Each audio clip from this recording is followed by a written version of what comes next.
Super 4 নিশ্চিতের মিশনে কাল রাতে হংকংয়ের বিপক্ষে মাঠে নামছে শ্রীলঙ্কা। বাংলাদেশকে হারিয়ে ফুরফুরে মেজাজে থাকা লঙ্কানদের সামনে সুযোগ এক ম্যাচ হাতে রেখেই সুপার 4 নিশ্চিত করা।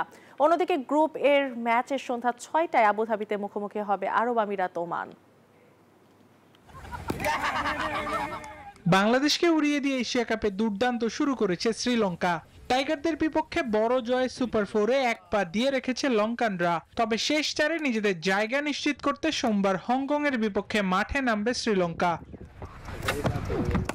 তাই আসর থেকে আগেই বিদায় নিশ্চিত হওয়া হংকংয়ের সাথে এই ম্যাচ নিয়ে বেশ সিরিয়াস আসালঙ্কার দল। হংকং হারলেই কোন রকমের সমীকরণ ছাড়াই এক ম্যাচ হাতে রেখে শেষ চারে চলে যাবে লঙ্কানরা। আর তাতেই আফগানিস্তানের বিপক্ষে বড় জয়ে শেষ চারের দরজা খুলে যেতে পারে বাংলাদেশেরও। অন্যদিকে এশিয়া কাপের শেষ ম্যাচ জিতে নিজেদের আসর রাঙিয়ে রাখতে চায় হংকং। অনেকদিন পর এশিয়া কাপে ফিরে আমরা ভালো করতে পারিনি, এটা সত্যিই হতাশার। তবে শ্রীলঙ্কার বিপক্ষে আমরা ভালো কিছু করতে চাই, জয় দিয়ে এবারের আসর শেষ করতে চাই।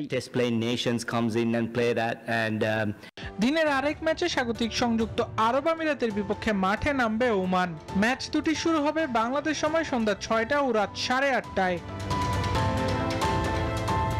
আবরার আল দাইয়ান, নিউজ 24।